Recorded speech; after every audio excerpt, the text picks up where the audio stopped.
Se você recebeu esse vídeo agora, há uma saída para você. Há uma saída para você. Acredite com todas as suas forças.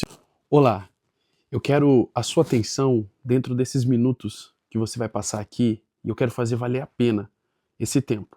Então preste muita atenção no que eu vou dizer, porque o Espírito Santo de Deus me deu essa palavra e eu preciso passar ao seu coração, senão eu não vou conseguir dormir hoje. Já são 2h24 da manhã, eu não consigo dormir e eu despertei com o sentimento de eu preciso entregar essa palavra para alguém, nem que seja através de um vídeo. E se esse vídeo caiu agora nas suas mãos, é porque realmente Deus precisa ter um particular contigo através dessa mensagem, através desse vídeo. Então fique comigo e escute o que eu vou te falar. Isso vai mudar a sua vida de uma vez por todas. Em Mateus capítulo 14, o versículo 30, a Bíblia diz que, sentindo o vento forte, teve medo e, começando a ir para o fundo, clamou dizendo: Senhor, salva-me. Esse episódio conta a história de Pedro. Jesus, enquanto despedia a multidão e dava ordem aos discípulos para atravessarem o grande mar ou o lago de Genezaré, num dado momento, enquanto os discípulos estavam navegando pelo mar da Galileia ou o mar de Genezaré, uma grande tempestade acomete os discípulos e tudo que eles sentem é medo, tudo que eles sentem é pavor. Na verdade, o caos estava instalado no meio deles, pois eles ouviram a ordem de Jesus e a ordem de Jesus mandava eles atravessarem, mas Jesus não estava com eles. E é nesse episódio que eles vão sentir medo, porque o vento era revolto, o mar estava bramando, caótico, o medo tomando conta do coração de todos os discípulos, mas alguém teve uma visão.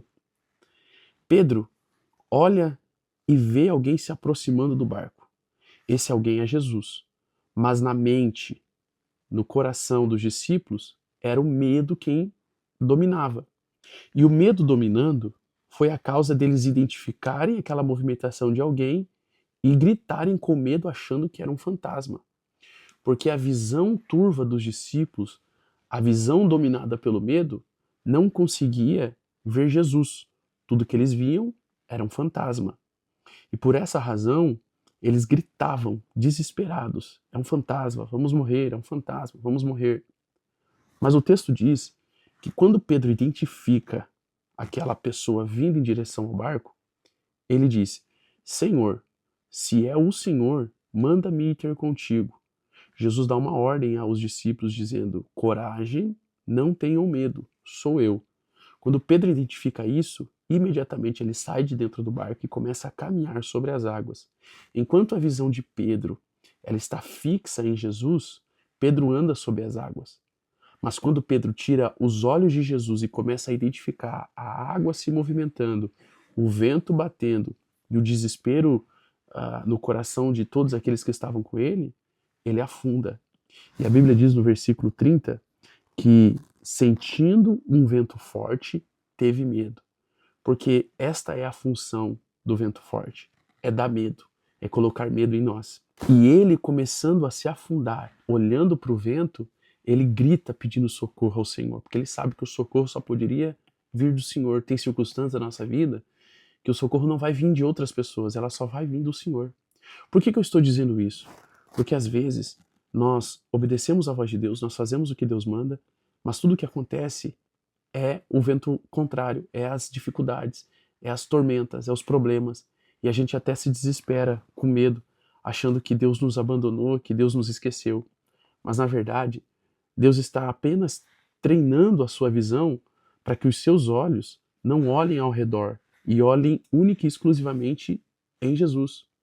Você já percebeu que às vezes algumas pessoas aparecem na nossa vida em forma de vento? Como assim? São pessoas que nos pressionam, pessoas que nos roubam a alegria, roubam a nossa força, são como o vento. Elas começam a ser uma pressão contrária contra nós. É a típica pessoa no trabalho, por exemplo, que você chega no trabalho e a pessoa parece que ela te odeia, parece que ela quer o teu mal. Na verdade é o vento contrário, tentando bater em você para você perder o foco do essencial, que é Jesus. Porque todas as vezes que você se importa demais com os problemas adversos que estão à nossa volta, ou que estão à sua volta, na verdade é todo um ecossistema te preparando para fazer você perder a sua visão. E todas as vezes que você perde a sua visão, você perde a sua convicção em Jesus.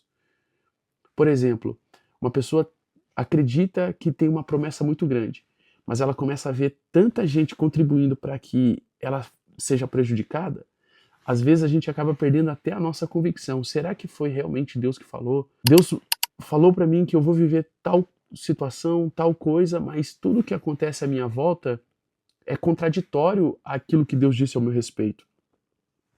E o Senhor está dizendo para você assim: tudo isso que está acontecendo na sua vida, até as perseguições, é o vento soprando contra você para treinar a sua visão. Por que treinar a sua visão? Porque se você conseguir perder a sua visão numa guerra que você está envolvido agora, então quer dizer que você não está preparado para viver o extraordinário. Porque antes de vir o tempo de bonança, é importante que venha o tempo da preparação, o tempo do fundamento. Existe um provérbio chinês que diz que tempos bons geram pessoas fracas geram tempos difíceis, e tempos difíceis geram pessoas fortes. Então, o tempo difícil que você está vivendo é uma preparação para você suportar a grandiosidade das coisas que Deus vai mandar para você. Só que se você se distrair com essas coisas agora, com o vento contrário agora, com os problemas agora, com a perseguição agora, com a fofoca agora, você não está preparado para viver o extraordinário de Deus. Olha que poderoso isso aqui, gente. Eu estou sentindo no meu coração de dizer isso para você. Então, enquanto Pedro está com a visão em Jesus, ele está andando sobre as águas, mas quando ele tira os olhos de Jesus, ele vê o mar revolto e ele se afunda, até que ele volta a olhar para Jesus e gritar: salva-me, Senhor. Porque a nossa visão, ela não pode ficar em outra coisa que não seja naquele que pode resolver. E principalmente quando nossa visão ela está em Deus, a gente vai ser tentado a trocar a nossa visão, a tirar o foco de Jesus, a tirar o foco daquilo que Deus estabeleceu pra gente. Então o que eu quero dizer para você é: não perca o seu foco, independente de qualquer coisa. Cara, pode estar tudo acontecendo contra você, parece que tudo está conspirando contra. Você olha ao seu redor, você vê dando certo para um, para outro, mas você vai ser tentado a tirar o seu foco, a tirar a sua atenção. E talvez a tempestade ela não vai vir em forma de desespero. Às vezes a tempestade ela vem em forma de convite. Então uma pessoa vai fazer um convite, uma proposta, e você vai aceitar, e você vai perder o seu foco, vai perder a sua visão. E todas as vezes que a gente perde o nosso foco, a nossa visão, a gente caminha por qualquer via, qualquer caminho. É o famoso ditado: quem não tem uma visão, quem não tem um foco, um objetivo, qualquer proposta vai servir. Você está entendendo? Então, antes de você fazer qualquer coisa, perceba onde está o seu foco. E escute isso. Tudo que você focaliza se expande. Tudo. Se você foca no problema, no trauma, na dificuldade, aquilo vai ficar grande. Mas se você foca na solução, na porta, na esperança, aquilo vai ficar grande também. Então, em hipótese nenhuma, talvez você esteja com uma enfermidade. Não olhe para a enfermidade agora, por mais que ela esteja te matando. Mas olhe para quem possa resolver a sua enfermidade. E acredite que até a último fio de cabelo de esperança, se tem 1% de esperança, acredite nesse 1%. Porque esse 1% pode se tornar 2, que pode se tornar 3, que pode se tornar 4. Não é o fim. Talvez você esteja ouvindo esse vídeo e achando que é o fim, que acabou. Não, não acabou. Porque ainda que uma árvore seja cortada ao cheiro das águas, ela brotará novamente. Então a palavra que eu deixo para o seu coração é essa. Não perca o seu foco, não perca a esperança, não perca a alegria, a sua visão em Jesus. Jesus tem o poder de resolver tudo. Tudo. Só que não é jargão de alguém que quer te emocionar, não. O que eu estou dizendo é que se você recebeu esse vídeo agora, há uma saída para você. Há uma saída para você. Acredite com todas as suas forças. Se você tem 1,0 de força aí dentro de você, acredite nesse 1,0. Ou se você tem 0,1, acredite. Acredite. Acredite. Deus tem um escape para quem tem a visão nele. Eu tô todo arrepiado falando isso.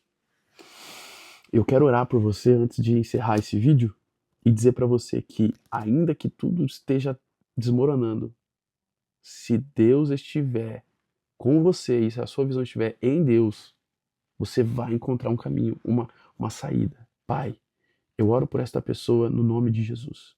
Alcança ela onde ela estiver. Dentro do carro, dentro do quarto, dentro da sala, dentro do banheiro, aonde ela estiver, Senhor. No trabalho, na escola, na faculdade, onde ela estiver, alcança ela e traga esperança ao coração dessa pessoa. Faça ela acreditar, Senhor, através dessa palavra, que o Senhor está no controle de todas as coisas, Pai. Assim como Pedro. Pedro olhou para ti, Senhor, e viveu o extraordinário andar sobre as águas. Ele andou sobre as águas.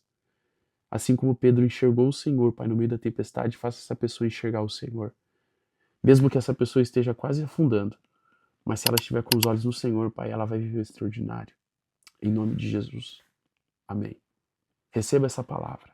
Não tire os olhos de Jesus. Ainda há esperança. Deus te abençoe.